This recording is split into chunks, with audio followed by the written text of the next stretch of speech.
Friends, आज के lecture में हम डिस्कस करने जा रहे हैं 50 लिटरेरी टर्म्स।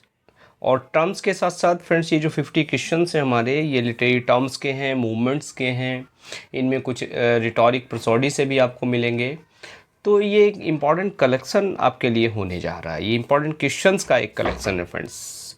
तो 50 क्वेश्चंस हैं। लेक्चर लेंदी भी हो सकता है, लेकिन एक एक क्वेश्चन बड़ा इंपॉर्टेंट है। बड़े ध्यान से आप समझ के चलिएगा फ्रेंड्स। चलिए, चूँकि ऊपर 50 तक तो हम इससे पहले वाले लेक्चर में डिस्कस कर चुके थे, अब यहाँ 51 से हम 100 तक डिस्कस करेंगे। तो देखिए, बात कर रहा है allusion is a work of literature is a brief explicit और इनडायरेक्ट रेफरेंस। एल्यूजन क्या होता है? हालांकि फिगर स्पीच जब पढ़ाई थी वहाँ एल्यूजन आपको मैंने समझाया था, डिटेल में वहाँ पढ़ाया था। लेकिन फ्रेंड्स, यहाँ अगर ये एल्यूज़न की बात कर रहा है तो एल्यूज़न क्या है? एक लिटरेचर का ऐसा वर्क है जो ब्रीफ होता है, एक्सप्लिसिट होता है, लेकिन इनडायरेक्ट रेफरेंस जिसमें होता है। और फ्रेंड्स, इनडायरेक्ट रेफरेंस की अगर बात करें तो ये ऑप्शन जानना चाह रहा है हमसे, क्या वो पर्सन को रेफरेंस हो सकता है, प्लेस या इवेंट का रेफरेंस हो सकता है, या कोई लिटरेरी वर्क का रेफरेंस हो सकता है। तो फ्रेंड्स, एल्यूज़न क्या है? एक इनडायरेक्ट रेफरेंस है। और अगर इनडायरेक्ट रेफरेंस है तो वो किसी को भी इनडायरेक्ट रेफरेंस हो सकता है, यानी पर्सन हो, प्लेस हो, इवेंट हो, या लिटरेरी कोई दूसरा वर्क हो। तो यहाँ जो आंसर हो गया इसका, वो हो गया ऑल ऑफ द अबव, यानी सबको, सबका एक वो इनडायरेक्ट रेफरेंस होता है। क्या होता है? एल्यूजन। बात क्लियर? चलिए नेक्स्ट क्वेश्चन बात कर लेते हैं friends. The deliberate use of words, कि वर्ड्स का ऐसा एक यूज, डेलिब्रेट कहते हैं जानबूझकर यूज वर्ड्स का, एक्सप्रेशन का, दैट हैव बिकम ऑब्सोलीट, जो ऑब्सोलीट हो गया है फ्रेंड्स। और ऑब्सोलीट वर्ड्स को वहाँ यूज़ किया जा रहा है कॉमन स्पीच में। तो देखिए, ऑब्सोलीट क्या होता है? जो विलुप्त चीज़ें हो जाती हैं, जो आउटडेटेड हो जाती हैं, उसको कहते हैं ऑब्सोलीट। तो उस ऑब्सोलीट चीज़ों का जो यूज़ होता है वो कहलाता है फ्रेंड्स आर्केइज्म। क्या कहलाता है? आर्केइज्म। आर्केइक से कहते हैं पुराना, यानी आर्केइज्म क्या है? वो जो पुरानी चीज़ों को, ऑब्सोलीट चीज़ों को डेलिब्रेटली यूज़ कर रहा है ऑथर, तो वो क्या है फ्रेंड्स? वो आर्केइज्म है। बात क्लियर? चलिए फ्रेंड्स, नेक्स्ट बात कर लेते हैं नेक्स्ट क्वेश्चन में। अब यहाँ कह रहा है friends, who among the following was the first to employ in literary criticism the theory of archetype. जो थ्योरी ऑफ आर्कीटाइप है उसको यूज़ करने वाला यहाँ कौन सा ऑथर है जिसने पहली बार जो थ्योरी ऑफ आर्कीटाइप है उसको यूज़ किया था? तो फ्रेंड्स, मेरे विचार से यहाँ जो ये क्वेश्चन दे रहा है इसमें एक ही नाम निकल के आता है, और वो आता है फ्रेंड्स मॉड का। Maud Bodlin, Maud Bodkin. Maud Bodkin ने जो थ्योरी ऑफ आर्कीटाइप है इसको दिया था लिटरेरी क्रिटिसिज्म में। बात क्लियर फ्रेंड्स?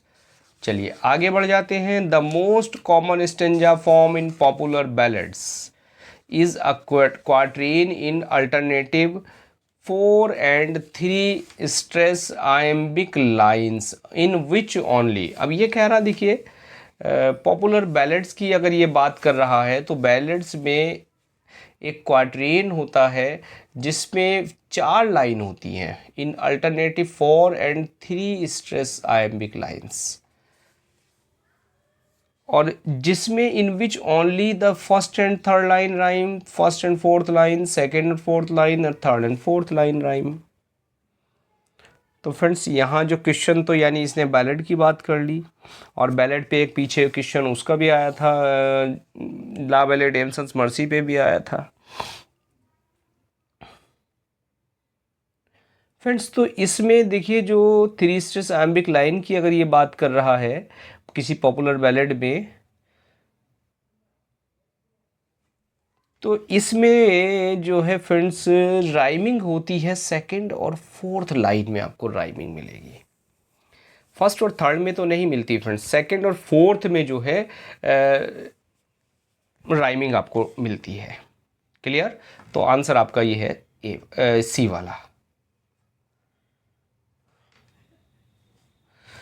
आगे बढ़ जाते हैं फ्रेंड्स, और इसमें कह रहा है what is meant by bowdlerized text. Bowdlerized text क्या होता है? One that pretends to terrify the reader by horrific image. Horrific image से रीडर को डराने वाला टेक्स्ट, या full of bombast and euphemism, euphemism या बोम्बास्टमेंट से भरा हुआ, और one improvised in style and language, style और लैंग्वेज से भरा हुआ upon the original text by another writer. Original text का किसी दूसरे राइटर के द्वारा उसमें वर्णन हो, या one from which passage considered of ending और इनडिसेंट हैव बीन एक्सपर्गेटेड। तो फ्रेंड्स यहाँ देखिए बॉर्डराइज टेक्स्ट की अगर बात करें तो इसमें ये कैसा माना जाता, ऑफ एंडिंग या इनडिसेंट माना जाता है, जिसको कहा जाता है भाई ये ऐसा टेक्स्ट है जो क्या है, जो अश्लील है, जो डिसेंट नहीं है। ऐसे टेक्स्ट को हम बॉल्डराइज टेक्स्ट कहते हैं। तो डी वाला आंसर आपका यहाँ ओके हो गया। चलिए फ्रेंड्स नेक्स्ट क्वेश्चन भी डिस्कस कर ले। अ मॉक इपिक और mock heroic poem imitates the elaborate form and ceremonious style of the epic genre and applies it to commonplace subject matter, while the parody imitates the serious material and manner of। अब देखिए यहाँ कह रहा heroic और mock heroic. तो जो epic होता है, एपिक की जो पैरोडी की जाती है उस पैरोडी को आप कहते हैं मॉक एपिक। क्लियर फ्रेंड्स, बात समझ में आ गई? बिल्कुल ठीक है। अच्छा, अब ये कह रहा है कि वाइल अ पैरोडी, अगर पैरोडी की बात करें तो पैरोडी में क्या होता है, parody imitates the serious material and manner of. Parody में किसी सीरियस मैनर की या सीरियस मटेरियल की जब पैरोडी की जाती है तो किसकी की जाती है? यहाँ कह रहा पर्टिकुलर वर्क की पैरोडी, पर्टिकुलर ऑथर की पैरोडी, या दोनों की पैरोडी, या पर्टिकुलर किसी जानर की पैरोडी। फ्रेंड्स अगर पैरोडी का मैटर होता है तो पैरोडी में दोनों चीज़ों की पैरोडी की जा सकती है, किसी वर्क की पैरोडी की जा सकती है, किसी पर्टिकुलर ऑथर की पैरोडी की जा सकती है। तो पैरोडी की अगर बात करें तो पर्टिकुलर वर्क और पर्टिकुलर ऑथर दोनों को हम मार्क करेंगे, क्योंकि दोनों की पैरोडी की जा सकती है अगर स्पेशली वो पैरोडी की अगर बात कर रहा है। Clear friends? चलिए आगे बढ़ जाते हैं। Which of the following is a variety of low burlesque which like parody mocks the particular work by treating his its lofty subject in a jocular and undignified manner. देखिए friends अगर parody की बात कर रहे हैं तो like parody एक दूसरा टर्म आता है और वो आता है बर्लेस्क। ये बर्लेस्क की बात कर रहा है, तो ये बर्लेस्क में ये जानना चाह रहा है बर्लेस्क क्या है, यही तो कहना चाह रहा है ये। Like parody mocks a particular work, जो पर्टिकुलर वर्क को मॉक करती है, by treating its lofty subject in a jocular and undignified manner. Jocular और अनडिग्निफाइड मैनर में ये क्या करती है फ्रेंड्स, ये ट्रीट करती है, मॉक करती है किसी पर्टिकुलर वर्क को। तो यहाँ आप कहें, देखिए ह्यूडी ब्रास्टिक पोएम नहीं है, मॉक इपिक भी नहीं है, डॉगरल भी नहीं है, तो यहाँ डेफिनेटली ये ट्रेवेस्ट्री की बात कर रहा है। किसकी बात कर रहा है? ट्रेवेस्ट्री। Clear friends?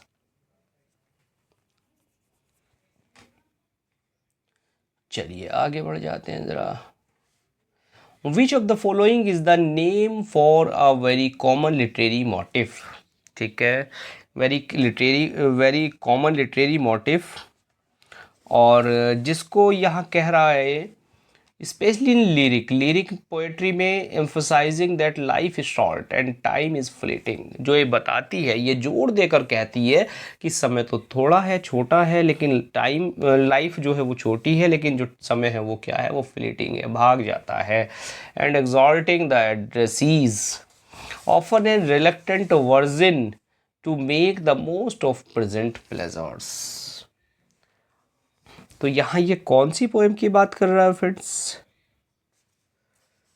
ये डेफिनेटली यहाँ जो टर्म ये है, ये कार्पेडीम की बात कर रहा है। एक ऐसी पोयम जो बताती है life is short time is fleeting, बस याद रख लीजिए वो बात कर रहा है कार्पेडीम।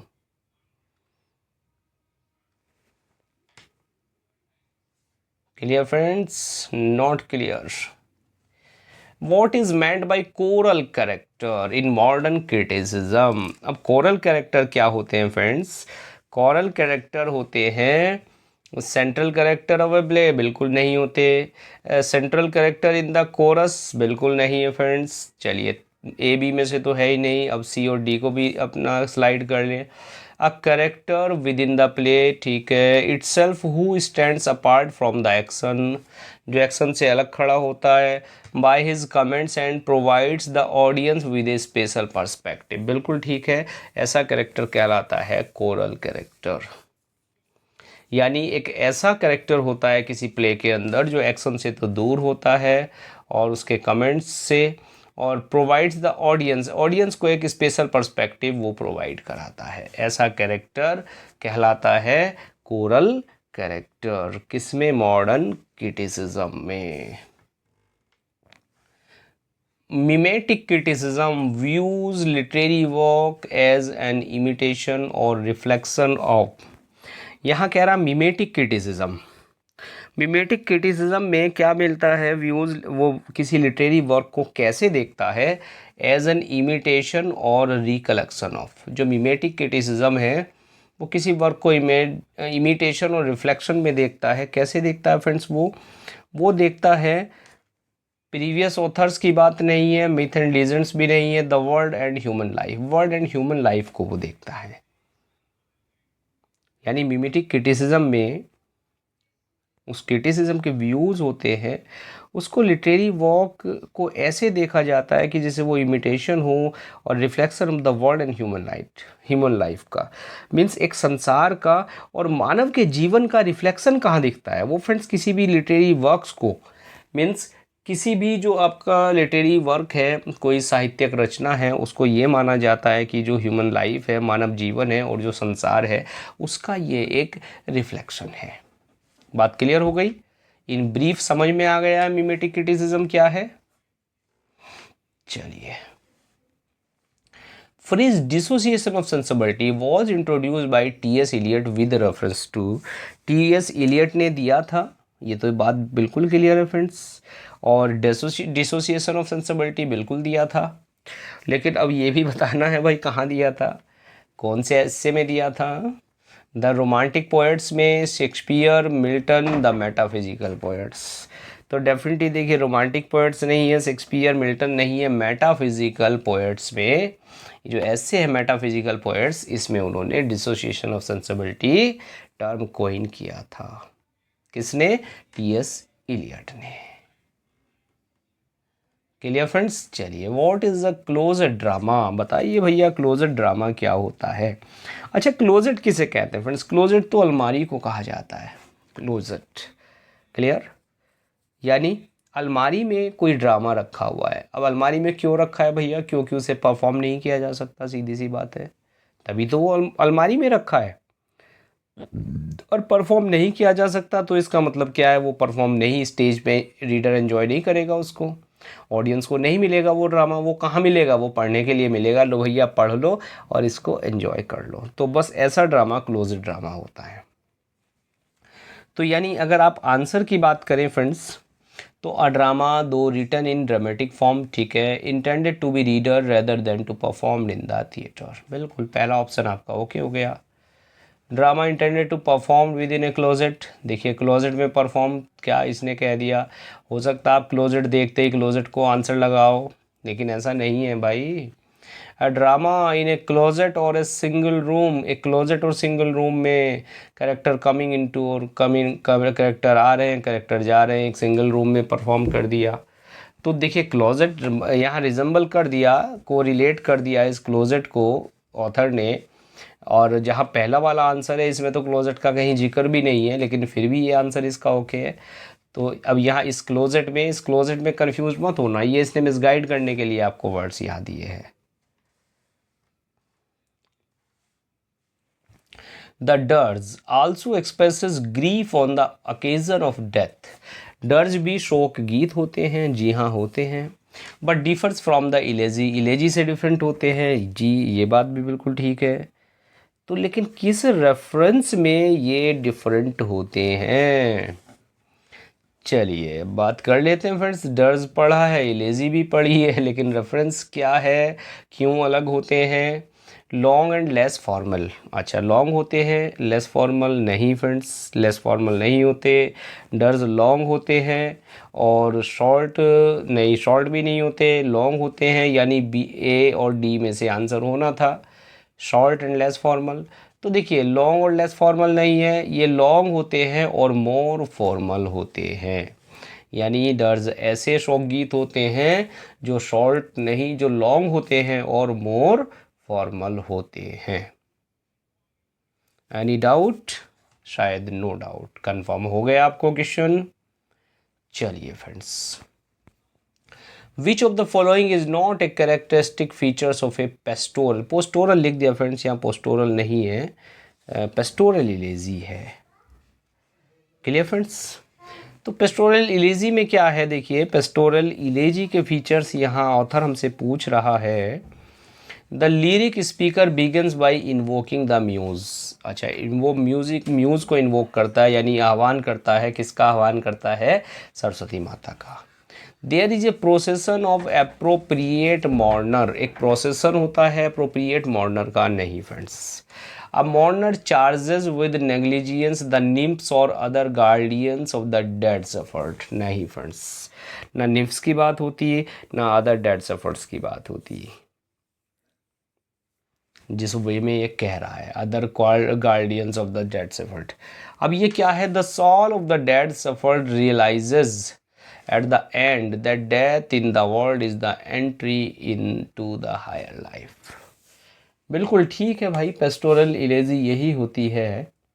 और पेस्टोरल इलेजी की अगर बात कर रहे हैं तो इसमें क्या होती है, एक डेड शेफर्ड की जो सोल होती है, soul of the dead shepherd realises, वो बता देती है अंत में कि जो संसार में डेथ है is the entry to the higher life, वो किसी दूसरे जीवन में जाने के लिए हमारा मार्ग होता है।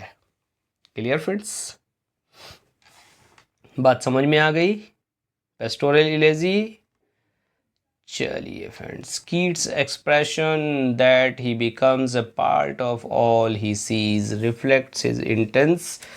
देखिए एक्चुअल में एक क्वेश्चन एक दो अगर इस तरह का आ रहा है, ये भी मैंने जानबूझ के आपके सिलेबस में डाल दिया यहाँ इस MCQ सीरीज को डिज़ाइन करते हुए, क्योंकि कई बार इस तरह के क्वेश्चन आ जाते हैं। आपने अगर आपको ध्यान हो 2016 वाला अगर आप पेपर फोकस करोगे तो वो बड़ा बिल्कुल ऐसा लगता है किसी ब्रिलियंट बंदे ने वो पेपर बनाया था, और वो बड़ा लॉजिकल पेपर था। तो उस पेपर को ध्यान में रख के मैं यहाँ जो MCQ सीरीज है फ्रेंड्स, कोशिश मेरी यही की जा रही है कि मीन्स जो ईजीएस्ट क्वेश्चंस हैं वो भी आपके ना छूटे और जो मोस्ट डिफ़िकल्ट लेवल है वो भी आपका सॉल्व हो।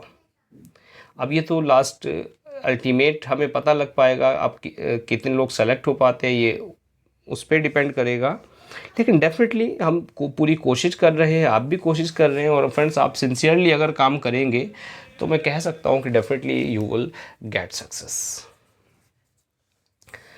और फ्रेंड्स चलिए अब क्वेश्चन की बात कर लें।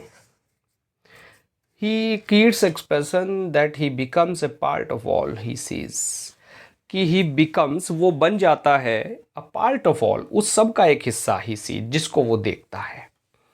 फ्रेंड्स अगर देखिए किसी चीज़ को हमने देखा और हम उसका हिस्सा बन गए, हिस्सा बनने से मतलब हमारी जो फीलिंग्स हैं वो तुरंत उस चीज़ में जुड़ गई, तो वो क्या है ये कहना चाह रहा है इस बात को। वो सेंसुअसनेस है, एम्पैथी है, रोमांटिसिज्म है, ये सिंपैथी है। और डेफिनेटली फ्रेंड्स ना तो सेंसुअसनेस है, वो एम्पैथी की बात कर रहा है, डेफिनेटली एम्पैथी है। देखिए यहाँ दो टर्म है, एक एम्पैथी है एक सिंपैथी है। एम्पैथी सिंपैथी तो होती है कहीं कोई दुख है किसी का, उस दुख में हम पार्टेक कर रहे हैं, उसकी फीलिंग्स में हम जुड़ गए, दैट इज सिंपैथी। लेकिन जब हम किसी को किसी सामने वाले को, अपने आप को किसी सामने वाले के साथ रखकर जोड़ते हैं। यानी एम कहते हैं टुगेदर और पैथो कहते हैं सोरो को। मीन्स जब हम किसी की फीलिंग्स में पार्टेक करते हैं। अब सिंपैथी और एम्पैथी में भी अंतर होता है फ्रेंड्स। एम्पैथी में क्या है, हमने किसी को देख लिया, बिल्कुल उसके साथ हमारी फीलिंग्स जुड़ गई, क्लियर, वो है एम्पैथी।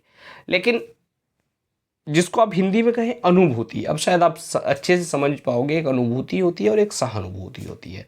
तो बस जो सहानुभूति है दैट इज सिंपैथी, और जो अनुभूति है वो है एम्पैथी। तो यहाँ जो कीट्स का एक्सप्रेशन है that he becomes a part of all he seize, वो उस सब का हिस्सा बन जाता है जो वो देखता है। ये क्या है, ये एक एग्जाम्पल है एम्पैथी का। Clear friends. चलिए आगे कह रहा है ईपीफैनी। ईपीफैनी क्या है, what is the meaning of epiphany. Epiphany का क्या मतलब होता है friends, what is the meaning of epiphany. A religious text in words meant for preaching, religious text तो नहीं होता फ्रेंड्स ये। अ सडन रेडियंस और revelation while observing a common place object, बिल्कुल ठीक है फ्रेंड्स। सडन रेडियंस और relevant revelation, not relevant, radiance और revelation while observing a common place object, किसी भी ऑब्जेक्ट को, कॉमन प्लेस ऑब्जेक्ट को, किसी ट्राइट ऑब्जेक्ट को जब ऑब्जर्व करते हैं तो जो सडन रिविलेशन होता है, उस सडन रिविलेशन को ईपीफैनी कहा जाता है। चलिए ये तो ओके लग रहा हमें फ्रेंड्स, फिर भी कोई नहीं, अब नीचे का ऑप्शन भी पढ़ लें। A mock revelation use for comic effect, नहीं कॉमिक इफेक्ट का कोई मतलब नहीं है। एनोनिमस राइटर फॉर पब्लिक, नहीं फ्रेंड्स, ये बी वाला आंसर आपका ईपीफैनी ओके हो गया। आगे बढ़ जाते हैं friends. Replacing a supposedly offensive और disagreeable term by less direct और less colloquial term is termed as, किसी भी ऑफेंसिव और डिसएग्रीबल टर्म को कम डायरेक्ट और लेस कोलोकल टर्म से जब हम रिप्लेस कर देते हैं, मीन्स किसी डिसएग्री बात को, एक ऐसी चीज़ है जो डिसएग्रीबल है उसको हमने रिप्लेस कर दिया, उसको हम डिसएग्रीबल है, अनप्लीजेंट है, उसको हम नहीं कहना चाह रहे हैं, तो वो क्या है फ्रेंड्स, वो है यूफेमिज्म। यूफिज्म, यूफिज्म पे ध्यान देना भाई, यूफिज्म और यूफेमिज्म में बड़ा कन्फ्यूज़न होता है। मैंने दोनों टर्म क्लियर कर रखे हैं, आपको समझा रखे हैं रिलेटेड टर्म्स में, यूफिज्म भी और यूफेमिज्म भी, क्लियर। तो यूफिज्म और यूफेमिज्म की अगर बात करें तो यहाँ जो बात हो रही है ये लेस कोलोकल, किसी डिसएग्रीबल बात को यूफेमिज्म में हम कह रहे हैं, मीन्स किसी अनप्लीजेंट बात को एक लेस मीन्स अनप्लीजेंट को प्लीजिंग वे में कह रहे हैं हम, अनप्लीजेंट को प्लीजेंट तरीके से हम कह रहे हैं। Clear friends. चलिए बात कर लेते हैं अब आगे नेक्स्ट क्वेश्चन की। Language which seems smooth pleasant and musical to the ear, एक ऐसी भाषा जो हमें स्मूथ लगती है, प्लीजेंट लगती है और म्यूजिकल लगती है, तो वो क्या होती है, वो फ्रेंड्स यूफोनी, कैकोफोनी, हारमनी, मेलोडी। अब देखिए जो स्मूथ, प्लीजेंट और म्यूजिकल होती है, अब कंफ्यूज हो सकते हैं फ्रेंड्स मेलोडी को लेकर, हारमोनी को लेकर और यूफोनी को लेकर। कैकोफोनी तो नहीं होती, कैको का मतलब होता है बैड, फोनस होती है साउंड, यानी bad sound is called cacophony. तो अब ये नहीं है, लेकिन इन तीन में कौन सा आंसर है, अब देखिए इसमें ज़रा समझ लेते हैं फ्रेंड्स। डेफिनेटली जो यूफोनी है, यूफोनस साउंड, यूफोनी एक ऐसी साउंड होती है, जैसे एक ऐसी भाषा होती है जो स्मूथ होती है, प्लेजेंट होती है और म्यूजिकल होती है। चलिए friends, the artistic movement which began in Germany, एक जर्मनी में मूवमेंट शुरू हुआ start of the 20th century, 20वीं शताब्दी में, under the strong influence of Swedish dramatist स्ट्रेंडबर्ग।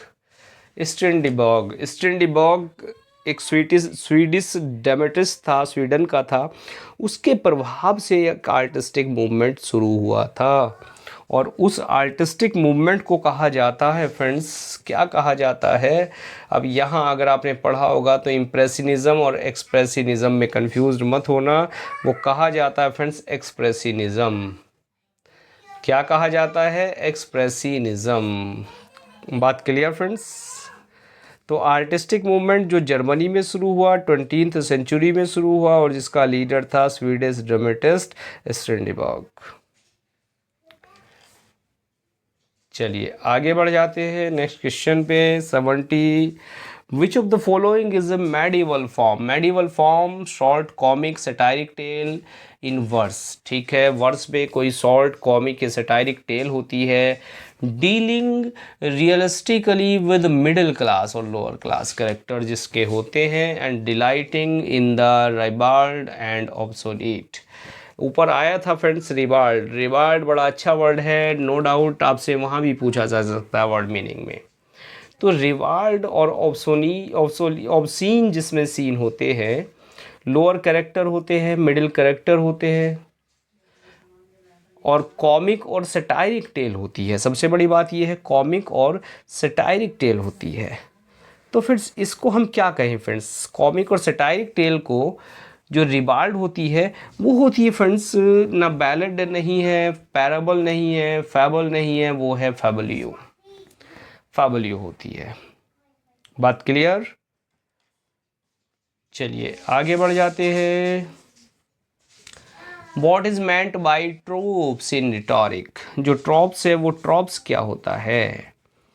Trophs कहते हैं फ्रेंड्स, चलिए देख लेते हैं। Figure speech, language loaded with metaphors, indirect saying, और अ डिसाइडेड एक्सटेंशन और change in the standard meaning of words. Friends definitely जो चेंज इन द वर्ड्स का जो स्टैंडर्ड मीनिंग है, जब उसको चेंज कर दिया जाता है, जो डिसाइडेड एक्सटेंशन है, उसको हम क्या कहते हैं? ट्रोप्स कहते हैं। तो यानी आंसर आपका क्या हो गया? डी वाला ऑप्शन हो गया। Clear friends? 72 पे बात करें। Burns O my love like a red red rose. ये क्या है फ्रेंड्स? बर्न का ये एग्जाम्पल, ये definitely like a red red rose. इस लाइक पे जाइए, आपको क्या दिख जाएगा? Simile. It's an example of simile. किसकी लाइन है? रॉबर्ट बर्न्स की लाइन है।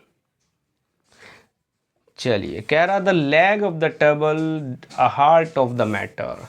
देखिए टेबल की लेग और मैटर का हार्ट, ये किसके एग्जाम्पल हैं फ्रेंड्स? डेफिनेटली ये मेटाफर के एग्जाम्पल हैं। आप कहेंगे लेग, टेबल की लेग और हार्ट ऑफ द मैटर। लेकिन फ्रेंड्स अब इसने तो इससे आगे की बात पूछ ली भाई, कैसे पहचाने इसको? Implicit metaphor, mixed metaphor, simple और डेड? कुछ नहीं है फ्रेंड्स, ये डेड मेटाफर के एग्जाम्पल हैं। इस तरह के एग्जाम्पल जो होते हैं। आगे कह रहा what is the term use to denote the use of one term to mean another with which it has become closely associated as the crown stands for the king. देखिए जब एक टर्म दूसरे के एसोसिएट होता है, एक दूसरे को डिनोट करने के लिए यूज़ होता है, तो उस टर्म को हम कहते हैं, क्या कहते हैं? जैसे ये कह रहा crown stand for king, crown king के लिए यूज़ होता है। अब इस लाइन से डेफिनेटली आप समझ गए होंगे किस चीज़ की बात हो रही है, सिनकडकी की हो रही है या मेटोनमी की हो रही है। और डेफिनेटली अब फ्रेंड्स बात हो रही है मेटोनमी। जब हम यूज़ करते हैं कहीं क्राउन, और किस सेंस में यूज़ करते हैं? किसी किंग के लिए हम क्राउन को यूज़ करते हैं। It is called metonymy.